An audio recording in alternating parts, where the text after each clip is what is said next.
Welcome to SS tailoring Tamil. இன்றைக்கி பார்த்திங்கன்னா ஒரு லைனிங் ப்ளவுஸை எப்படி நம்ம ஸ்டிச் பண்ணலாம் அப்படிங்கிறது தாங்க இந்த வீடியோவில் நான் ஷேர் பண்ணியிருக்கேன். இப்போ பார்த்திங்கன்னா ஃபஸ்ட்டு நம்ம பேக் பார்ட்டை எடுத்துக்கலாம். பேக் பார்ட்டை நான் எப்பொழுதுமே கழுத்தை கட் பண்ண மாட்டேன். ஏன்னா நம்ம கட் பண்ணிட்டோம்னா அது கொஞ்சம் மெயின் பீஸில் வச்சு ஸ்டிச் பண்ணும்போது கழுத்து அகலமாக போக வாய்ப்பு இருக்குது. அதனால நீங்கள் எப்பொழுதுமே லைனிங்கில் மார்க் பண்ணிவிட்டு கொஞ்சம் டார்க்காக மார்க் பண்ணிவிட்டு இது மாதிரி தட்டி விட்டிங்கன்னா இன்னொரு சைடும் மார்க்கிங் விழுந்துருங்க. அதுக்கப்புறமா நீங்கள் அதையும் நல்லா டார்க்காக பண்ணிவிட்டு பிகினராக இருக்கிறவங்க இது மேலேயே தையல் போட்டிங்கன்னா உங்களுக்கு அளவுகள் வந்து மாறவே மாறாது. கழுத்தோட ஷேப்பு உங்களுக்கு அதே மாதிரியே இருக்குங்க. அதனால நீங்கள் எப்பொழுதுமே எந்த ஷேப்பாக இருந்தாலும் இதே மாதிரி நீங்கள் கட் பண்ணாமல் ஸ்டிச் பண்ணுங்கள். அப்போ கழுத்து அகலமும் மாறாது, அந்த ஷேப்பும் மாறாது. இது ஒரு நல்ல டிப்ஸ் தாங்க. இதை கண்டிப்பாக நீங்கள் யூஸ் பண்ணுங்கள். இப்போ மெயின் பீஸ் மேலே வச்சு அப்படியே நம்ம மேலே தையல் போட்டு எடுத்துக்கலாம். அதுக்கப்புறமா நீங்கள் ஒரு 1/4 இன்ச்சை மட்டும் விட்டு, இப்போ புதுசாக பழகிறவங்க 1/4 இன்ச்சு விட்டால் அந்த 1/4 இன்ச்சு பிடிக்க முடியாது, 1/2 இன்ச்சை பிடிச்சிருவாங்க. அது தையல் வந்து கோணையாக போக வாய்ப்பு இருக்குது. இது மாதிரி நீங்கள் மார்க் பண்ணி ஸ்டிச் பண்ணும்போது உங்களோட ஷேப் வந்து அப்படியே நீங்கள் வந்து புதுசாக பழகிறவங்க மாதிரியே இருக்காதுங்க. அதனால நீங்கள் இது மாதிரி கட் பண்ணிவிட்டு அப்புறமா அர்க்காட் பண்ணிவிட்டு இப்போ லைனிங்கை திருப்பி விட்டுட்டு லைனிங் மேலே நீங்கள் ஒரு படிமான தையல் போடுங்க. இந்த தையல் எதுக்காகனா இதை நம்ம போடும்போது திருப்பி கொடுத்து நமக்கு ஃபினிஷிங் வந்து இன்னுமே நல்லாயிருக்கும். அதனால நீங்கள் லைனிங் மேலே அந்த பிசுறும் இருக்கிற மாதிரி வச்சு நீங்கள் இது மாதிரி ஸ்டிச் பண்ணிக்கங்க. அதுக்கப்புறமா இப்போ பாருங்கள் உள்ளே நல்லா திருப்பி கொடுத்துக்குச்சு. அதுக்கப்புறம் நீங்கள் இது மாதிரி நல்லா உள்ளே நீவி விட்டுட்டு அயன் பண்ணுறதுனாலும் இன்னும் ஃபினிஷிங்காக இருக்கும். நீங்கள் இதே மாதிரி திருப்பி நெகத்தால் நல்லா நீவி விட்டிங்கன்னா அதுவே போதுமானது தாங்க. இப்போ இது மாதிரி நீவி விட்டுட்டு உங்களுக்கு ஒரு கைடளவா இல்லை ஓரமாவா உங்களுக்கு எது மாதிரி தையல் விருப்பமோ அது மாதிரி நீங்கள் போட்டுக்கலாம். இப்போ நான் பார்த்திங்கன்னா ஒரு கைடு அளவுக்கு போட்டுக்க போகிறேங்க. இதுவே நீங்கள் அடித்து திருப்பலை அப்படின்னா நீங்கள் அதே மாதிரி அந்த ட்ராயிங்லேயே கழுத்தை வரைஞ்சிட்டு 1/4 இன்ச்சை விட்டுறீங்க பாருங்கள். நம்ம அதுக்கு மேலே கிராஸ் பீஸ் வச்சும் நம்ம அப்படியே ஸ்டிச் பண்ணிக்கலாம். அது ஒரு மெத்தடு. இது ஒரு மெத்தட். அடித்து திருப்பிக்கிட்டிங்கன்னா உங்களுக்கு வந்து அந்த கிராஸ் பீஸ் வச்சு ஸ்டிச் பண்ணணுங்கிறது அவசியம் இல்லை. உங்களுக்கு கழுத்து வந்து இன்னுமே கிராஸ் பீஸ் வச்சா கூட சில பேருக்கு புதுசாக பழகும்போது இழுத்து ஸ்டிச் பண்ணும்போது உங்களுக்கு கழுத்து அகண்டு வர்றது கூட வாய்ப்பு இருக்குது. இது மாதிரி நீங்கள் ஸ்டிச் பண்ணுங்கள். உங்கள் கழுத்து வந்து ஷோல்டர் அப்படியே ஃபிட்டாக இருக்குங்க. இப்போ சைடு ஃபுல்லாக நீங்கள் ஓரமாக தையல் போட்டுங்க. ரொம்ப 1/2 இன்ச்சுக்கு தையல் போட்டுறாதீங்க. அப்போ நீங்கள் ஜாயின் பண்ணும்போது ஸ்லீவ் ஜாயின் பண்ணும்போது அந்த தையல் வெளியில் அசிங்கமாக தெரியும். அதனால நீங்கள் 1/4 இன்ச்சுக்கு கொஞ்சம் கம்மியாகவே நீங்கள் ஓரம் ஃபுல்லாக தையல் போட்டுட்டு இதே மாதிரி நீங்கள் எக்ஸ்ட்ரா இருக்கிற பிசுரெல்லாம் கட் பண்ணிவிட்டு நான் கீழே பார்த்தீங்கன்னா ஒரு 1.5 இன்ச்சுக்கு லைனிங் பீஸை எடுத்து நான் மடித்து அடிக்க போகிறேங்க. ஏன்னா இது மாதிரி அடிக்கும்போது உங்களுக்கு இந்த துணி பார்த்திங்கன்னா ஃபஸ்ட்டு ரொம்ப நைஸாக இருந்துச்சு. அடித்து திருப்பினா உங்களுக்கு கீழே வந்து அந்தளவுக்கு ஃபினிஷிங்காக இருக்காது. அதுவே ஒரு லைனிங் பீஸை நீங்கள் கொடுத்து இடுப்புக்கு அடிச்சிங்கன்னா நல்ல ஒரு க்ரிப்பாக இருக்குங்க. இப்போ பாருங்கள், நான் அந்த எவ்வளோ தையலுக்கு விட்டுறோம் அது மேலே அந்த லைனிங் பீஸை வச்சு நான் தையல் போட்டு அது மேலே படிமான தையல் போட்டு நெக்ஸ்ட்டு பின்பக்கம் திருப்பி நீங்கள் அந்த பிசுரை ஃபோல்டு பண்ணி அடிச்சிங்கன்னா உங்களுக்கு நல்ல ஒரு ஃபினிஷிங்காக கிடைக்குங்க. இது மாதிரி நீங்கள் ஸ்டிச் பண்ணுங்கள். புதுசாக ஸ்டிச் பண்ணுறவங்க இது மாதிரி எல்லா மெத்தடையும் ட்ரை பண்ணி ஸ்டிச் பண்ணும்போது உங்களுக்கு வந்து அது வந்து புதுசாக தைச்சவங்க மாதிரியே இருக்காது. ஒரு பர்ஃபெக்டாக உங்களுக்கு ப்ளவுஸ் கிடைக்கும். இப்போ மடித்து அடித்தது போக அதுக்கப்புறமா நீங்கள் வந்து பேக் டாட்டு பிடிச்சிக்கலாம்.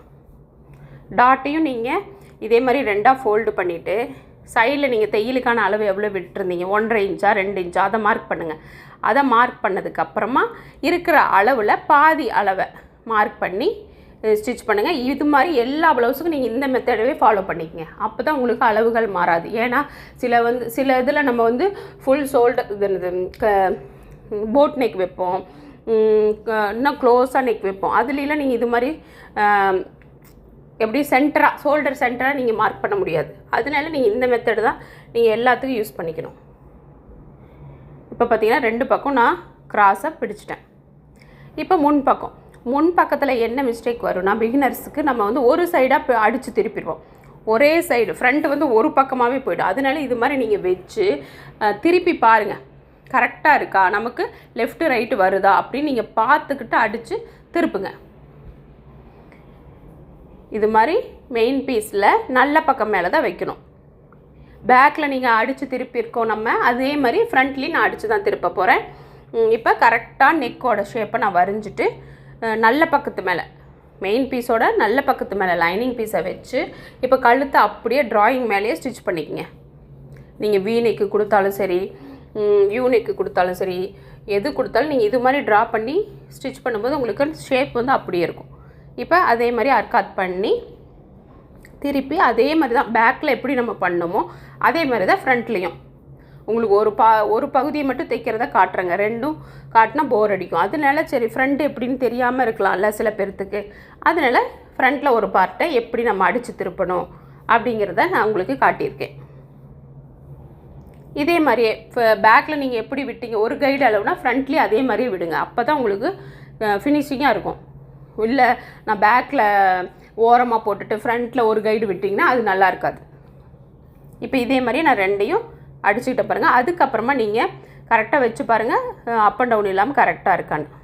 இப்போ டாட்டை மார்க் பண்ணிக்கங்க. மார்க் பண்ணிவிட்டு நான் மார்க்காத் பண்ணியிருப்பேன் பாருங்கள், அதுலேருந்து கரெக்டாக கொண்டு வந்து பேக் ஸ்டிச் போட்டு முடிச்சுங்க. அப்போ தான் உங்களுக்கு வந்து பிரிஞ்சு வராமல் இருக்கும். நீங்கள் 2 தையல் கூட போட்டுக்கலாம். இப்போ பேக் ஸ்டிச் போட்டு நான் எடுத்துக்கிறேங்க. இதே மாதிரி 3 டாட்டையும் நம்ம மார்க் பண்ணதுலேருந்து இதே மாதிரி நீங்கள் பிடிச்சு மார்க் பண்ணிக்கங்க. 2 சைடும் கரெக்டாக இருக்கான்னு செக் பண்ணிக்க. பிடிச்சதுக்கு அப்புறமும் உங்களுக்கு அப் அண்ட் டவுன் இல்லாமல் கரெக்டாக இருக்கான்னு செக் பண்ணிக்கிட்டு இப்போ பட்டி பீஸ் எடுத்துக்கங்க. பட்டி பீஸ்லேயும் மெயின் பீஸையும் ஒரு லைனிங் பீஸையும் எடுத்துகிட்டு, இப்போ லைனிங் பீஸ் தான் நமக்கு ரெடி அளவு, அது மாதிரி கட் பண்ணி எடுத்துக்கிட்டேன். இப்போ பார்த்திங்கன்னா பிசுறு வந்து உள்ளே போகிற மாதிரி நான் ஸ்டிச் பண்ண போகிறேன். அதனால் உங்களுக்கு நல்ல பக்கத்து மேலே நல்ல பட்டி பீஸை வச்சுருக்கேன். லைனிங்கை கீழ் பக்கமாக வச்சு இதே மாதிரி க்ராஸாக வச்சுக்கோங்க. அப்போ தான் நமக்கு வந்து ஜாயின் பண்ணோடனே 2 பீஸும் உங்களுக்கு வந்து வளைவு நெளிவு இல்லாமல் ஸ்ட்ரைட்டாக இருக்கும். இப்போ நீங்கள் 1/4 இன்ச் விட்டுருந்தாலும் 1/2 இன்ச் விட்டாலும் அந்த டாட்டை கொஞ்சம் தூக்கி விட்டு கரெக்டாக டாட் மேலே பிடிச்சிடாதீங்க. டாட்டை மடக்கி விட்டுட்டு பிடிங்க. இப்போ 2வது தையல் நான் போட்டு எடுத்துக்கிறேன். இந்த தையலில் போடும்போது நீங்கள் கொஞ்சம் கவனமாக போடணும். ஏன்னா நம்ம தெரியாமல் டாட் மேலே போட்டுருவோம். அதுக்கப்புறம் அதை பிரித்து விட்டுட்டுருக்கணும். இப்போ பார்த்தீங்கன்னா இப்போ எக்ஸ்ட்ராவாக சைடில் இருக்கிறத கட் பண்ணி விட்டுக்கலாம். இப்போ பாருங்கள் 2ம் கரெக்டாக இருக்கான்னு ஒரு வாட்டி செக் பண்ணி பார்த்துக்குங்க. இதே மாதிரி 2 பக்கம் நான் பிடிச்சி எடுத்துட்டேன். இப்போ பட்டி மேலே ஒரு படிமான தையல் போட்டுக்குங்க. இதெல்லாம் எதுக்காகனா உங்களுக்கு வந்து ஃபினிஷிங் நல்லாயிருக்கும், பார்க்குறதுக்கு புதுசாக தைச்சவங்க மாதிரியே இருக்காது. இதெல்லாம் ஒரு ஸ்டெப் பை ஸ்டெப்பாக நம்ம கற்றுக்கும் போது உங்களுக்கு வந்து பல நாள் தைச்சவங்க தைச்ச மாதிரி தாங்க இருக்கும். இப்போ பார்த்திங்கன்னா எக்ஸ்ட்ரா இருக்கிற பீஸ் எல்லாம் லைனிங் தான் ரெடி அளவு நமக்கு. நீங்கள் லைனிங்கில் கட் பண்ணிடாதீங்க. மெயின் பீஸு எக்ஸ்ட்ராவாக இருக்கிறதெல்லாம் கட் பண்ணி எடுத்துக்கலாம். இப்போ நான் 1 இன்ச்சு கீழே விட்டுருந்தேன், அதை ஃபோல்டு பண்ணி அடிச்சுக்கிறேன்.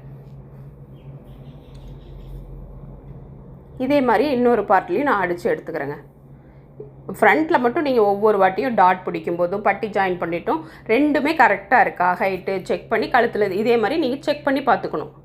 இப்போ பாருங்கள் அந்த பட்டியிலேருந்து நான் செக் பண்ணி பார்க்குறேன் எவ்வளோ கரெக்டாக இருக்குது. நான் விட்ட அளவுக்கு அப் அண்ட் டவுன் இல்லாமல் கரெக்டாக இருந்துச்சு. அதே மாதிரி நான் பிடிச்சி எடுத்துக்கிட்டேன். நெக்ஸ்ட்டு நம்ம ஸ்லீவ் தாங்க. ஸ்லீவ் பார்த்திங்கன்னா நான் வந்து லைனிங் தான் கட் பண்ணி வச்சுருக்கேன். மெயின் பீஸை நான் இன்னும் கட் பண்ணல. ஏன்னா இப்போ பார்த்திங்கன்னா ஜாயின் பண்ணி எடுக்கணும்னு சொல்லியிருந்தேன். நான் வந்து ராங் சைடு பார்த்து கரெக்டாக நீங்கள் 2 சைடும் ராங் சைடு எதுன்னு மார்க் பண்ணிவிட்டு சைடில் வந்து நீங்கள் லைனிங் பீஸை ஜாயின் பண்ணிக்கங்க. எனக்கு மெயின் பீஸ் ஜாயின் போட தேவையில்லை. லைனிங் பீஸ் மட்டும் நான் இது மாதிரி ஒரு ஸ்கேல் அளவுக்கு எடுத்து ஜாயின் பண்ணிவிட்டு அதுக்கப்புறமா உங்களுக்கு தேவையானதை நம்ம கட் பண்ணி எடுத்துக்கலாம். இப்போ பாருங்கள் எனக்கு ஒரு ஸ்கேல் அளவு தான், ஒரு 1.5 இன்ச் தான் எனக்கு சைடில் தேவை. இவ்வளோண்டுக்கு தான் நான் ஜாயின் போட்டிருக்கேன். கரெக்டாக நீங்கள் ராங் சைடு வச்சு தையல் போட்டுங்க. இல்லைனா நீங்கள் வந்து மாறி மாறி நம்ம தைக்க வாய்ப்பு இருக்குது. எது ராங் சைடுன்னு வச்சுட்டு லைனிங்கை வச்சு இது மாதிரி ஜாயின் பண்ணிவிட்டு இது மாதிரி கட் பண்ணிக்கங்க. நெக்ஸ்ட்டு பார்த்திங்கன்னா 2 லைனிங் ரெடி ஆகிடுச்சு. இப்போ நம்ம மெயின் பீஸில் வச்சு ஸ்டிச் பண்ணிக்கலாம். இன்னும் நான் ஃப்ரண்ட்டு வந்து குடஞ்சி கட் பண்ணல. இதை மெயின் பீஸில் வச்சு ஸ்டிச் பண்ணி எடுத்ததுக்கப்புறம் தான் நம்ம கட் பண்ணிக்கணும். அப்போ தான் உங்களுக்கு தெளிவாக மாறாமல் இருக்குங்க. கண்டிப்பாக நீங்கள் இதை ஃபாலோ பண்ணுங்கள். ஃபஸ்ட்டே நம்ம லைனிங்கை குடஞ்சி கட் பண்ணிவிட்டு அதுக்கப்புறமா நீங்கள் மெயின் பீஸில் மாற்றி ஃப்ரண்ட் எது பேக் எதுன்னு தெரியாமல் வச்சு ஸ்டிச் பண்ணிட்டீங்கன்னா ஒரு சைடாக வர்றதுக்கு வாய்ப்பு இருக்குது. அதனால நீங்கள் சாரீ ப்ளவுஸில் நீங்கள் இது மாதிரியே ஃபஸ்ட்டு லைனிங்கை ரெடி அளவுக்கு கட் பண்ணி எடுத்துக்கிட்டு இப்போ மெயின் பீஸ் மேலே வச்சு அடித்து திருப்ப போகிற ஸ்லீவுக்கும் அதே தான் நம்ம எப்படி கழுத்தை அடித்து திருப்பணுமோ அதே மாதிரி அடித்து திருப்பிட்டு ஒரு படிமான தையல் போட்டு இப்போ எக்ஸ்ட்ராவாக சைடில் இருக்கிறதெல்லாம் நான் கரைக்கு தகுந்த மாதிரி வச்சு ஸ்டிச் போட்டுக்கிட்டேங்க. இப்போ கீழே இதுக்கு வந்து ஓரமாக ஒரு தையல் போட்டுக்குங்க. அப்போ தான் நல்லா படிஞ்சு நமக்கு ஃபினிஷிங் நல்லாயிருக்கும். அதுக்கப்புறமா இப்போ ஃபுல்லாக நீங்கள் ஓர தையல் போட்டுக்குங்க. இதுலேயும் அதே மாதிரி தான் 1/4 இன்ச்சுக்குள்ளேயே போட்டுக்குங்க. போட்டதுக்கப்புறமா எக்ஸ்ட்ரா இருக்கிறதெல்லாம் நீங்கள் கட் பண்ணி எடுத்துக்கலாம். இப்படி நீங்கள் ஸ்டிச் பண்ணும்போது உங்களுக்கு எந்த ஒரு குழப்பமே வராதுங்க. இதே மாதிரி 2 ஸ்லீவ் நீங்கள் எடுத்ததுக்கப்புறமா ஃப்ரண்ட்டி பேக்கு இப்போ பாருங்கள், நல்ல பக்கம் நீங்கள் ஒன்றா வைக்கணும். இல்லைன்னா ராங் சைடு ஒன்றா வச்சு நீங்கள் ஃப்ரண்ட்டை குடஞ்சி கட் பண்ணிக்கங்க. சென்டர்லேருந்து ஒரு 1 இன்ச்சை மார்க் பண்ணுங்கள். அதுலேருந்து சென்டரில் ஒரு 1/2 இன்ச்சு கீழ் பக்கமாக மார்க் பண்ணுங்கள். அந்த ஆம்கோல் நம்ம மார்க் பண்ணதுலேருந்து அப்படியே கொஞ்சமாக ஒரு 1/4 இன்ச்சில் வந்து அந்த 1/2 இன்ச்சுகிட்ட வந்து இதே மாதிரி ஒரு ட்ராயிங் பண்ணிக்கங்க. அவ்வளோதாங்க. அதுக்கப்புறமா அந்த இடத்துல ஒரு ஓரத்தையில் போட்டுக்கலாம். நம்ம கட் பண்ணதுனால உங்களுக்கு லைனையும் மெயின் பீஸையும் ஜாயின் பண்ணி எடுத்துக்கலாம். இப்போ நீங்கள் எப்பொழுது மாதிரி ஸ்லீவை ஜாயின் பண்ணுறது தான். நான் என்ன சொல்லியிருக்கேன், எப்பொழுதுமே எல்லா வீடியோலையும் சொல்லுவேன், ஸ்லீவை வந்து நீங்கள் ஷோல்டர்லேருந்தே ஜாயின் பண்ணுங்கள் அப்படின்னு தான் நான் சொல்லுவேன். இப்போ பார்த்தீங்கன்னா லெஃப்ட் ரைட்டுன்னு எதுவும் கரெக்டாக பார்த்துட்டு ஜாயின் பண்ணுங்கள். அப்போ தான் உங்களுக்கு வந்து மாறாது. இல்லைன்னா நம்ம அதையும் தப்பு பண்ணிவிடுவோம். இப்போ பாருங்கள், நல்ல பக்கமாக ஒன்றா வச்சு ஷோல்டரை ஃபஸ்ட்டு மார்க் பண்ணுங்கள். கரெக்டாக 1/2 இன்ச்சு நீங்கள் மார்க் பண்ணதை கரெக்டாக ஸ்டிச் பண்ணணும். இப்போ பார்த்தீங்கன்னா நான் அதில் வந்து முதல்ல அடித்து திருப்பினதுனால ஷோல்டர்லேருந்தே நீங்கள் அடிக்கணும். அப்போ தான் உங்களுக்கு கழுத்து வந்து கரெக்டாக ஃபினிஷிங்காக இருக்கும். நீங்கள் ஸ்லீவ் ஜாயின் பண்ணுற இடத்துலேருந்து அடிக்காதீங்க. அப்புறம் முன் பக்கம் கொஞ்சம் முன்ன பின்ன வந்துடும். இப்போ பாருங்கள், அந்த இடத்துல இது மாதிரி ஸ்டிச் பண்ணுங்கள். கரெக்டாக ஷோல்டர் எந்த இடத்துல ஸ்டார்ட் ஆகுதோ இந்த இடத்துலேருந்து நீங்கள், ஏன்னா நம்ம வந்து எம்மிங் பண்ண போகிறதில்ல, எம்மிங்கில் கிராஸ் பீஸ் கொடுத்து நம்ம பண்ண போகிறதில்ல, அதனால ஷோல்டர்லேருந்தே ஜாயின் பண்ணுங்கள் கரெக்டாக வச்சு. ஸ்லீவ் சைடு உங்களுக்கு 1/4 இன்ச்சு கொஞ்சம் முன்ன பின்ன இருந்தால் நீங்கள் அதை வந்து கட் பண்ணி எடுத்துக்கலாம். அதனால எந்த ஒரு மிஸ்டேக்கும் வராது. இப்போ பார்த்திங்கன்னா அந்த ஷோல்டர் ஜாயின் பண்ணுற இடத்துல கொஞ்சம் பிசுறு திக்காக இருக்கும், அதை கட் பண்ணி நான் எடுத்துக்கிறேன். இப்போ பாருங்கள், சைடில் ஒரு 1/4 இன்ச்சு அதிகமாக இருந்த மாதிரி இருந்துச்சு, அதை நான் கட் பண்ணி எடுத்துக்கிறேங்க. கட் பண்ணிவிட்டு அந்த இடத்துல ஒரு லைட்டாக தையல் போட்டுக்கிறேன். இது மாதிரி நீங்கள் சைடில் உங்களுக்கு வந்துச்சுன்னா அது நம்ம தட்டி விட்டுக்கலாம். அதுவே நம்ம கழுத்துக்கிட்ட வந்துச்சுன்னா அசிங்கமாக இருக்கும். அதனால் நீங்கள் அந்த இடத்துல இருந்து தான் ஜாயின் பண்ணணும். இது மாதிரி அடித்து திருப்புற ப்ளவுஸுக்கெலாம். இப்போ ஸ்லீவை நான் எப்பொழுதும் சொல்கிற மாதிரி ஷோல்டர்கிட்ட இருந்து வச்சு இந்த பக்கம் பாதி அந்த பக்கம் பாதி ஃபஸ்ட்டு ஒரு தையல் போட்டுட்டு அப்புறம் ஒரு சைட்லேருந்து இன்னொரு சைடுக்கு இன்னொரு தையல் போட்டுக்கிட்டிங்கன்னா உங்களுக்கு அந்த ஸ்லீவோட சென்டர் வந்து மாறாது, உங்களுக்கு கரெக்டாக இருக்கும். சைடில் கொஞ்சம் முன்ன பின்ன இருந்தால் கூட நம்ம அதை கட் பண்ணி விட்டுக்கலாம். அதனால எந்த ஒரு மிஸ்டேக்கும் வராதுங்க. சென்டர் மட்டும் மாறாமல் இருக்கணும். அப்போ தான் உங்களுக்கு வந்து நம்ம ஸ்லீவ் போடும்போது ஃபினிஷிங்காக இருக்கும். அதனால தான் நம்ம சென்டரில் வச்சு ஜாயின் பண்ணணும். இப்போ பார்த்திங்கன்னா ஒரு சைடு ஜாயின் பண்ணிவிட்டு இன்னொரு சைடும் இதே மாதிரியே ஜாயின் பண்ணிக்கங்க. ஸ்லீவையும் இழுக்காதீங்க, பாடி பீஸையும் இழுக்காமல் பொறுமையாக நீங்கள் தையலுக்கு விட்ட அளவில் அப்படியே ஸ்டிச் பண்ணுங்கள். பொறுமையாக அப்படியே வளைச்சி கொடுத்து ஸ்டிச் பண்ணுங்கள். இதுக்கு மேலே இன்னொரு தையல் போட்டுக்கலாம். இப்போ பார்த்திங்கன்னா நான் 2 ஸ்லீவையும் ஜாயின் பண்ணி எடுத்துட்டேன். இப்போ ஜாயின் பண்ணி சைடு தாங்க ஜாயின் பண்ணணும். இதில் என்னென்னா ஒரு மிஸ்டேக் ஆகிடுச்சுங்க. ஊக்குப்பட்டி ஐப்பட்டி ஜாயின் பண்ணுறது இது வந்து கிளிப் வந்து எங்கிட்ட மிஸ் ஆகிடுச்சு. நான் அதனால தாங்க ஆட் பண்ணல.